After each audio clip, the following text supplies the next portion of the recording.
నమస్కారం, విశ్వం టీవీకి స్వాగతం. నేను మీ ఉమా. నాకు కొన్ని వాసనలు పడవు, ఒక్కోసారి రంగులు కూడా, వెంటనే తుమ్ములు దగ్గుతో పాటు తలనొప్పి కూడా వస్తుంది.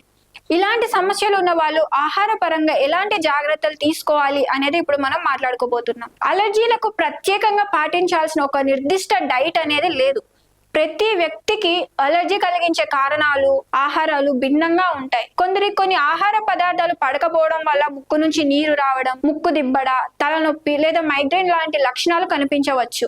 అలాంటి సందర్భాల్లో ఏ ఆహారం తీసుకున్నా తర్వాత లక్షణాలు పెరుగుతున్నాయో గమనించి దాన్ని డైట్ నుంచి తొలగించడమే చక్కని పరిష్కారం. అలాగే అలర్జీలు కేవలం ఆహారం వల్లే కాకుండా దుమ్ము, ధూళి, పూల పరాగాలు, వాతావరణ మార్పుల వల్ల రావచ్చు. కాబట్టి ఆహారాన్ని మాత్రమే కాదు, పరిసరాల ప్రభావాన్ని కూడా గుర్తించడం అవసరం. వైరస్ కారణంగా జలుబు వచ్చినప్పుడు వేడి సూప్స్ గాని వేడి ఆహారం ఉపశమనాన్ని ఇస్తాయి. కానీ అలర్జీ కారణంగా వస్తే ట్రిగర్ ను గుర్తించి దూరంగా ఉండడం మాత్రమే దీర్ఘకాలికంగా ఉపయోగపడే మార్గం. అందువల్ల అలర్జీల విషయంలో ఏ డైట్ ఫాలో అవ్వాలి అనే దానికి మీకు పడని ఆహారాలు ఏవో తెలుసుకొని వాటిని మానేయడమే మంచిది. కొన్నిసార్లు కొంతకాలం పాటు పడని ఆహారం ఆపేసిన తరువాత పరిమిత మోతాదుల్లో దానిని తిరిగి తీసుకున్నప్పుడు ఇబ్బంది వస్తుందేమో అని గమనించి ఇబ్బంది లేని పక్షంలో క్రమంగా పరిమాణాన్ని పెంచుకోవచ్చు. దీన్నే ఎలిమినేషన్ డైట్ అంటారు. సొంతంగా చేసుకోగలిగినప్పటికీ నిపుణుల పర్యవేక్షణలో ఈ ఎలిమినేషన్ డైట్ చేయడం ద్వారా